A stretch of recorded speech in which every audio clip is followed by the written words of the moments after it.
जी अस्सलामुअलैकुम। क्या हाल है गाइज? उम्मीद है आप सब ठीक होंगे। अल्हम्दुलिल्लाह से जी मैं भी बिल्कुल ठीक हूँ। वेलकम है आपका न्यू व्लॉग में। तो जी हमारी प्यारी सी सुबह का आगाज़ हो चुका है और जी माशाल्लाह से आज ईद का आज ही दूसरा दिन था और हमारी जो कुर्बानी थी, बड़ी कुर्बानी, वो तकरीबन हमारी हो चुकी है।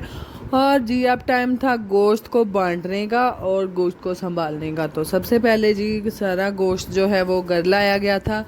यहाँ से जो जो हमने रिश्तेदारों को देना था वो डाला, जो गली मोहल्ले में जितने भी लोग हैं जी उनको दिया। और देने के बाद जी फाइनली यहाँ से गोश्त ट्रांसफ़र होता है यहाँ पर, क्योंकि जी दोपहर में खाना बनाना था और आज कुछ ज़्यादा क्वांटिटी में हम नहीं बना रहे क्योंकि ईद का फर्स्ट डे है। और पहले दिन ही ऐसा इन्ना को खा लिया सी ना कि असी रज के सही, यानी कि एक चीज़ जो है वो ज़्यादा क्वांटिटी में बना भी ली जाए और बनाते बनाते भी दिल चढ़ता है, खा के भी दिल चढ़ता है। तो खैर से जी आज इसीलिए हमने थोड़ा सा ही, जितना जितना जिसने खाना था उतना ही बनाया। और आज सबने कहा कि हमने मसाले वाला ही खाना है, दूसरा हम नहीं खाएंगे नमकीन। तो खैर से जी मैंने ऊपर चढ़ा दिया था। बच्चे जो थे तकरीबन सुबह से ही उनको बहुत शौक था कि हमने कुर्बानी देखनी है, हमने डेरे पे जाना है। तो खैर से जब तकबीर वगैरह कर दी तो फिर जी बच्चे गए थे डेरे, वहाँ पे बोटियाँ बन रही थी, बच्चे वहाँ पे थे। और साथ साथ जी हमारा हाउस साफ था, तो बच्चे जो हैं वहाँ पे नहाते रहे थे। मैनू ये बार बार हाय अल्लाह काले बंब हो के ना घर आ जाना, इन्हों घर कल छोड़ो। तो खैर से जी मैंने हस्बैंड को कॉल की, मैं क्या इन्हों है ना घर कलो, ये काले बंब हो जाते जना ना के।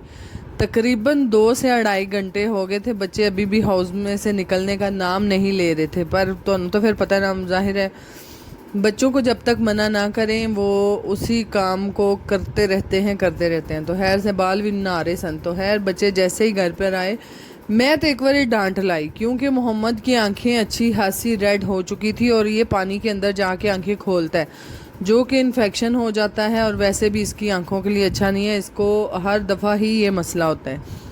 तो उंज भी नहाना के धुप्पे तो काले बंब होए सन। तो है इसलिए जी मैंने उसकी डांट लगाई थी। है जाहिर है फिर जहाँ से बच्चे कुछ काम गलत करें तो फिर डांटना भी लाजमी होता है।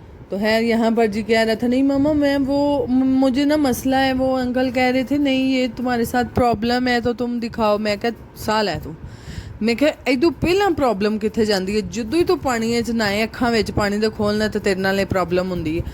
मैं तो चंगी भली डांट ला के मैं चलो ज़रा चल के नहा के आओ। तो खैर से जी मैं यहाँ पर साथ साथ उनके कपड़े प्रेस करते हुए, क्योंकि ईद का दूसरा दिन था और इनके नए कपड़े थे, तो मैं क्या लो आज पाओ। खैर से जी पहनने के बच्चों के कपड़े प्रेस करने के बाद जो है इनको पहनाने के बाद जी फिर से हमारी हंडिया। ईद का दूसरा दिन हमारा काफ़ी बिजी तरीन दिन रहा और थकावट इंतहा की होगी। पहला दिन तो साढ़े घर के जिन्ने भी मर्द हजरात ने ना उन्होंने लिए बिजी सी, पर दूसरा दिन जनानियां का ही बिजी होंगे है। गोश्त नू सांभो, पाए साड़ो, हाय हाय मैं नहीं यकीन करो थक जाता जो बंदा। ਵੱਖਰਾ ਵੱਖਰਾ ਗੋਸ਼ਤ ਕਰੋ ਸਾਰੇ ਰਿਸ਼ਤੇਦਾਰਾਂ ਦਾ, अपना सांभो, ਜਿਹੜਾ गली महल्ले देना है वो बच्चों ਨੂੰ आह के वे इंज कर लो वे वो कर लो। तो खैर काफ़ी ज़्यादा जिम्मेदारी आप पे हो जाती है। और साथ साथ हंडिया बनाना, और जैसे ही फिर गोश्त वगैरह जो है उसको बांट दिया गया, बाद में मैंने सफाई की बरामदे की अच्छे से, वहाँ से झाड़ू लगाया, परोली लगाई, तो फिर काफ़ी हैड काली कदी कदी बन जाती है चीज़। बहरहाल ईद है जी, अल्हम्दुलिल्लाह अल्लाह पाक सबको नसीब करे ईद पे कुर्बानी करना और साथ साथ जी अपनी फैमिली के साथ खुशियाँ बांटना। तो खैर से हमने जी यहाँ पर लगा दिया था पानी, क्योंकि जी मैंने नहीं वो वाला सालन खाना था। मैं क्या मैं तो लूनी बोटी खा दी, मैं तो नहीं। तो खैर से मैं फजर और फातिमा यहाँ पर हम तीनों ही खाते हुए, और कुछ लोग कहते हैं कि हमारे बच्चे खाते नहीं हैं, ना तो वो नमकीन खाते हैं ना वो मिर्चों वाला खाते हैं। मैनिया ए उम्र होंगी जे इत्थे बाल नू जिवें दा ला लो ते ना वो बाल हो जाता हिल जाता है। अल्हम्दुलिल्लाह अल्हम्दुलिल्लाह मेरे बच्चे सब कुछ खाते हैं। उनको छोटे छोटे होते ही उनको सब कुछ खिलाया जाए तो वो आदी हो जाते हैं, इसीलिए मैं तो अपने बच्चों को सब कुछ खिलाती हूँ। और साथ साथ जी हमारे हो रहे थे कबाब की तैयारी, और यहाँ पर है ये गर्मी दा तोड़ है कुल्फियाँ। मैं कहा चलो जी एक वो हिसाब है, एक जाम गर्मी के नाम आइसक्रीम का। तो खैर से मैं और बच्चे हम आइसक्रीम खा रहे थे, हैं बर्फ़ वाली, बड़ी मज़े दी लगती है कभी कभी तो सिखाओ तो। खैर से जी वो खाने के बाद जो है मैंने यहाँ पर कबाब का सारा मिक्सचर रेडी कर लिया हुआ था। भाभी जो थी वो रोटियाँ लगा रही थी और मैं साथ साथ अपनी ऑन ड्यूटी कोले पहा लो तो कबाब बना लो।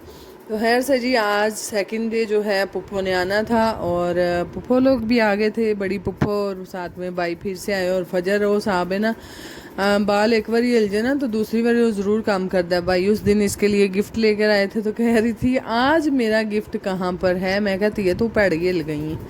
तो खैर बच्चे हैं इसी तरह से करते हैं। साथ साथ जी हमने जो है कोयले हमारे घर में उनकी कमी थी तो हमने और मंगवा लिए थे। मंगवाने के साथ साथ हमने इसके ऊपर सारे डाल दिए क्योंकि ये जब इस तरह का कोई काम होता है ना तो फिर बच्चों को पास नहीं रखना चाहिए और खुद भी थोड़ी एहतियात करनी चाहिए कि थोड़ी दूर हो जाएं।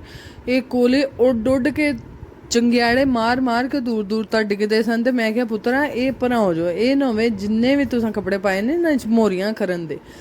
जाहिर है जो ये कोयला कपड़े के ऊपर गिरता है तो वो फिर वहाँ से आपका सुराख कर ही देता है।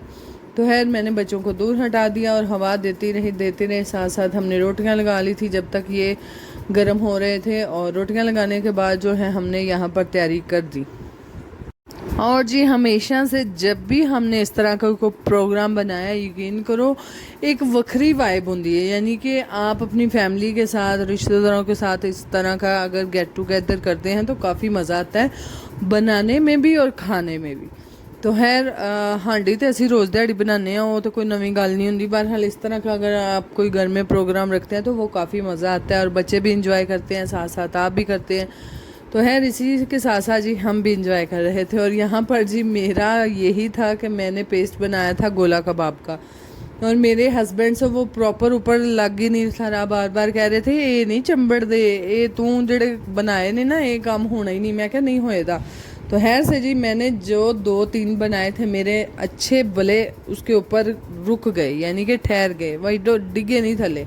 पर मेरे मियाँ जी एको ही एक लाया सी कबाब तो भी थले दड़म। मैं कहा चलो।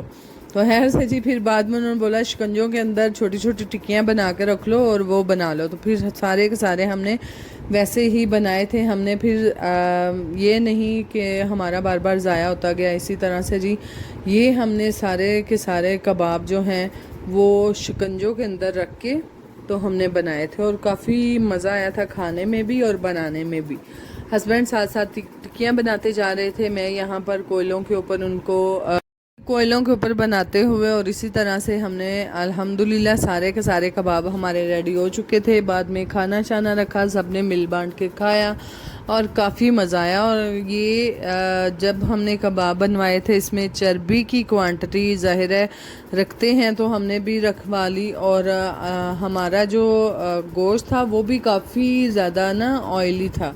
यानी कि तुसी अगर आसान अल्फाजा तुहानू समझाते साडा वच्छा थिंदा सी, यानी कि उसमें अगर हम फैट ना भी एक्स्ट्रा डालते तो वो इजी था। बहरहाल जब तक खाएं ना तो पता कैसे चलेगा। तो इसीलिए जी हमने जब कीमा बनवाया था हमने उसके अंदर अलहदा से फ़ैट डलवाया था जो कि खाते हुए कबाब तालू के साथ लग रहे थे, चिकनाई काफ़ी ज़्यादा। तो खैर जिसकी वजह से थोड़ा मसला तो आया। बहरहाल जी सब फैमिली ने इंजॉय किया। मैं क्या उतरा बोतल घुट घुट पींदे हुए ना पीवो तो है ना तालू ना चंबड़े। ये आसी आतू मजबूर हाँ बोतल जिन्ना च ना पीवो तो ऐं लगता हाय रोटी नहीं खाधी, हजम ही नहीं होनी। तो खैर वो हिसाब था हमारा। तो हम भी जी साथ साथ खाते भी जा रहे थे और साथ साथ हाँ ये चर्बी तालू नू लगती, चर्बी तालू नू लगती है, चर्बी ना लगती तो और की लगना सी है। मैं तो कोई विच एक्स्ट्रा ऑयल शायल ही नहीं पाया, अपना ही वह फैट है वे। बहरहाल जी सेहत के लिए नुकसानदेह भी होता है, इसीलिए एहतियात भी करना ज़रूरी होता है। तो फिर असी रोटी शोटी खा के मैं लिया नहीं मिल्क शेक बना के पीवी हैं, दिल ਨੂੰ सुकून नहीं सी आ रहा। खैर से जी व्लॉग को करते हैं यहाँ पर एंड। अपना ख्याल रखिएगा, दुआओं में याद रखिएगा जी। अल्लाह हाफिज़। जाने से पहले चैनल ज़रूर सब्सक्राइब कीजिएगा और हम जी मिल्क शेक इंजॉय करते हुए